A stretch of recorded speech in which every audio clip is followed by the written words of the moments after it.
Hello, everyone, and welcome back to Silent Hill 2 Remake. So we got our first clock hand. That means we have to actually, put it in the clock and open up the door, because that's how it works in this world. I keep thinking every time the part opens with you looking at the save point, the singular dot is supposed to represent something you can interact with, I assume. Yeah. Yes. But it looks You like can James, turn that off if you want. James is looking at a one-sided die and doesn't know what it means.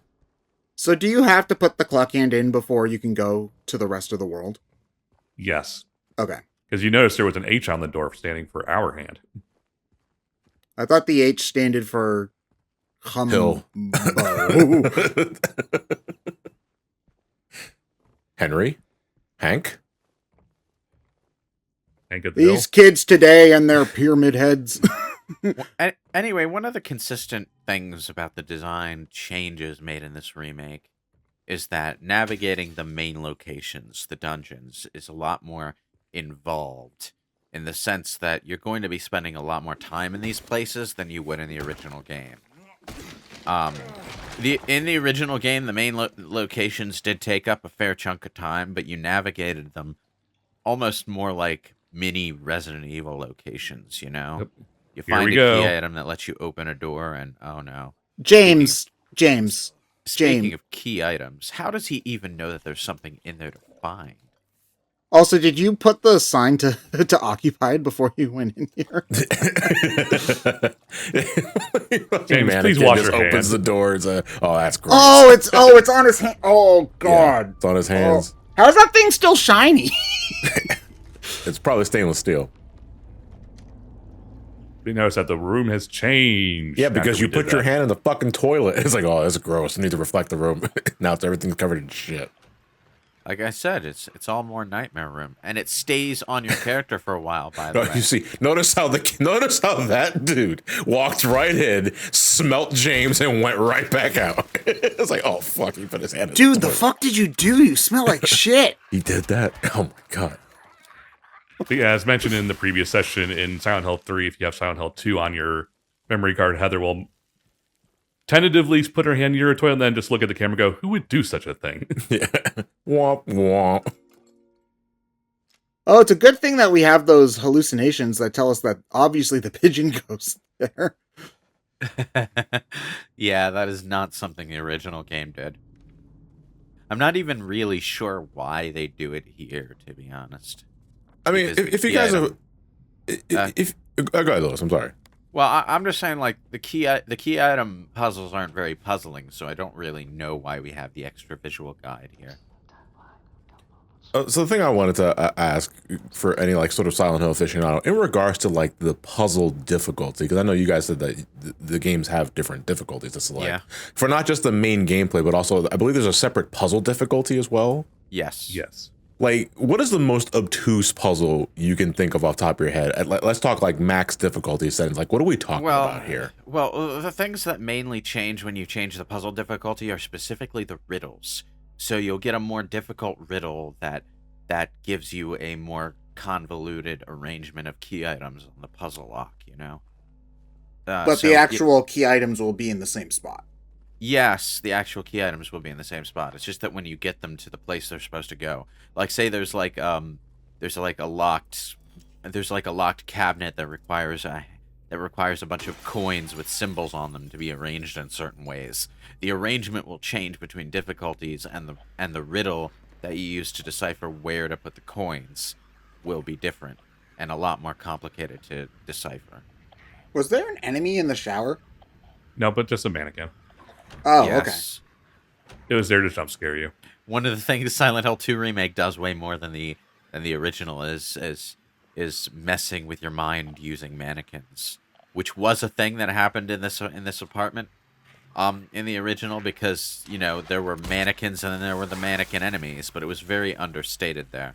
It wasn't really until Silent Hill 3 that Team Silent started doing interesting things with mannequins.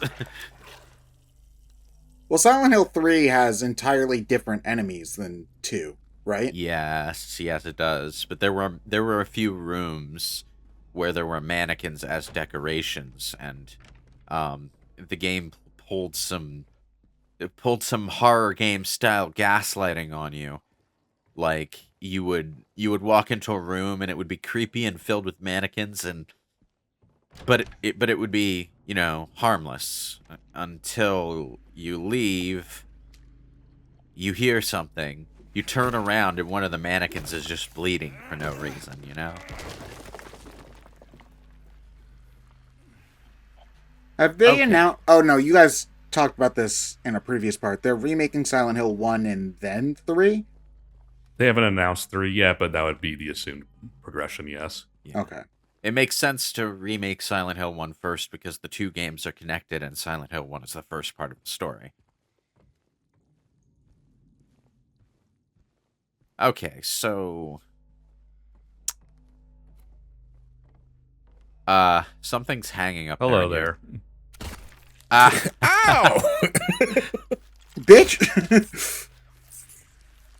James, I smelled you coming a mile away. It Smell kind weird of as looks shit. like a shadow puppet. It is a shadow puppet. Yeah, but it kind of looks like somebody's like, you know, like a Kermit Oh, the like Frog. actual shadow puppet. Okay, yeah, so you're like putting your hand against the light source. Yeah. I was like, that looks like the head of a swan just hanging from a noose. And it is, it turns out. Also, I like how this rotting stuff looks a lot like the rotting stuff from Resident Evil 7. Or rather, they're both drawing on the same source in any case. It's black mold. Gone crazy. Black mold gone wild. Should have used the 409, James. Like, the inspiration for the mold in Resident Evil 7 was black mold, which is a kind of mold that can grow in a house that's gone, like, way too far. Yeah. Without, if you like, it stems from like supreme negligence of cleaning your house. Yes, and if it gets to a certain point, the black mold sends out enough spores into the air to be hazardous to the health of anyone living there. Do you guys So- treat your shower stalls with 409 after every shower? That seems a wee bit excessive for every Bet- shower. I bet you don't. And now you're gonna die. Well, you don't have to do it after every shower, but you do have to do it regularly. Fun fact, John, you're going to die even if you dump 409 into your shower. There's nothing fun about that at all. How No. dare you? There's not much fun Do about not, dumping do not sully the name of fun fact with your unfun fact. That's unfun fact. Man, you know, every time I see those glowing white circles, I feel intensely grateful that I decided to shut off that element of the UI, like, before I even started playing the game, because it is so much more natural without that shit. You don't even need it, because like I said in an earlier part, James looks at everything interactable that he passes by. So as long You as say you're- that, but I can't see what James is looking at right now. Well, that's because he's not looking at anything. He's not really turning his head at Well, all. also it's so dark that you can't really see much of what he's doing. I can see him turning his head just fine.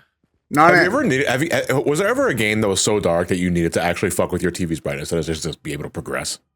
do you remember my old TV that we used to like record at? I like, do. PAX Yeah, East? that shit would just get, that all the time, Yeah. all the time, because we couldn't even like play GoldenEye because like Oh, this no. slightly dark blue scene, it's too dark. We have to we fuck. haven't with seen the- her in so long. Holy shit.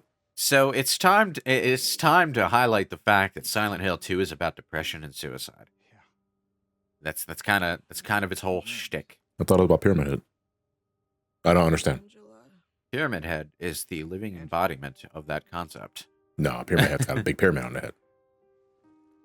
Look, I'm not sure what you're planning, but Now, the interactions between James and Angela, that's her name. Yeah, I kind of like. I blanked on that because she shares a name with a Ratchet and Clank character. But anyway, the interactions between James and Angela are interesting because they're very much the kind of interactions you'd expect a depressed person to have with a therapist who they know just does not get it. Or they think they know just does not get it. It really doesn't matter in the end because they're going to interact the same way. Every so often, Angela gets really caustic toward James because she does not she she has this notion in her head that anyone who's trying to help her has to have some ulterior motive, Did you find your mother? which is one of the stumbling blocks people have when they can't really connect with their therapist. It's a professional. They're here. They don't really care to help you. They're just doing their job so that they can get their paycheck. You know, that's the mental process that people have regarding their own therapist. They have to break through that barrier, otherwise they will not receive any help, because any help that they try to get, that someone tries to give them, will be rejected. I just figured Angela you'd be here for her. really How else? does have that thing going on when she interacts with James and he tries to help. And like, it gets worse every time you meet her until she just flat out walks away, and that's the last time you see her. But the obvious symbolism of the scene is that she's walking to her death. You don't find out what happens to Angela. Did you find the person that you were looking for?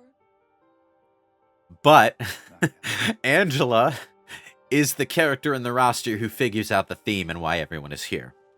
Her dialogue in the later scenes really does make it. Her name's Mary. Also, My wife.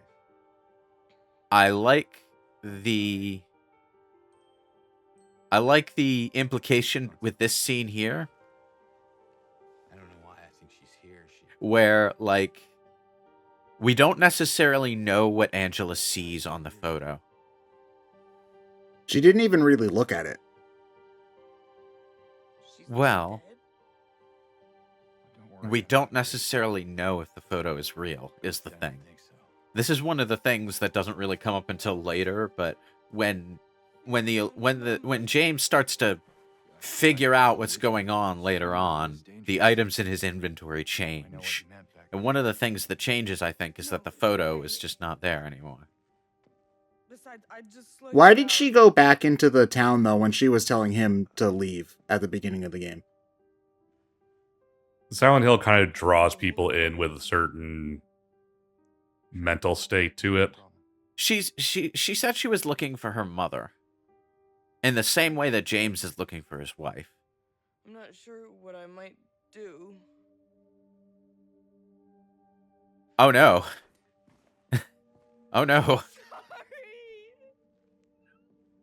I've been bad. Okay, so Please don't. the implication with Angela, this is getting into her boss fight later and some of the stuff she says, is that she was in an abusive home. She lashed out and killed someone. Yeah, that's what I always thought from it. Yeah, and that's why she's here. Like, she killed someone, just like James killed someone. Although, in Angela's case, it seems to have been much more justifiable than what happened with James. So, you know, I mean, It's the not- town doesn't really care about justification. It's the fact Yeah. that you did it. it's the trauma of having done it that the town draws on here. But the thing is that Angela, like, she figures things out faster than James does. So when she sees James later, she realizes she's here looking for someone. He's here looking for someone. He must have killed someone. But she's a woman who's been abused, and he's someone who's obviously killed his wife. So, this is not something that sits well with her. So she becomes, like, visibly more hostile toward James after that point. This is not something that is spelled out, like, explicitly. It's something that's fairly easy to figure out from how she talks, though. It's one of those things where you kind of have to put the pieces together after you finish the game and realized what the story's about. But I like it. I mean, cool. that's probably why this story has stuck with people so long. And I think this is often what people are talking about when they say that they don't want stories to, like, spoon feed you stuff. This is an extremely hard writing thing to manage, so it's not really a surprise that many stories don't, like, do it that well, but leaving enough for the viewer to interpret a conclusion like that without straight up spelling it out and without it just seeming meaningless, that's an extremely hard balancing act to pull off. And honestly, it often takes a surprisingly large amount of media literacy. Thank you. It takes a lot of media literacy in order to be able to figure that kind of thing out, because there definitely could be some sort of cinema sins sort of thing. It's just like, why did Angela lash out at James? She was just trying to help her. Ding. That could very easily be. I like how that content creator couldn't even afford the ding. Had to make their own ding noise. Well, not all of us have a soundboard, John. So I mean, I remember a Or a video Bluesky post a converter. little while ago about media literacy, and it was just someone was watching The Thing, Don Carpenter's The Thing, and one of their friends was on their phone, and it's like at the very beginning of the movie, and the friend's like, "Why are they chasing the dog?" And the person who made the post was like, "Stuff gets revealed to you as time goes on." Okay, this room here is where you would originally have fought Pyramid Head in the original game. Yes. Which I hope highlights how small some of the boss arenas were in that version of the game. I don't like the first Pyramid Head fight in Silent Hill 2. It's just kind of like boring. Well, it's less a fight. You just avoid them until the time runs out, unless you really want the giant's knife. In case of points, if you shoot him, the timer actually shrinks. Yes, So- it does, but you can't just avoid him if you want. Yeah. It's just like, do you want to run around for 10 minutes, or do you want to not run around for 10 minutes? But I'm sure we'll get to the first Pyramid Head fight in the next part of Silent Hill 2, so see you guys all then. Later.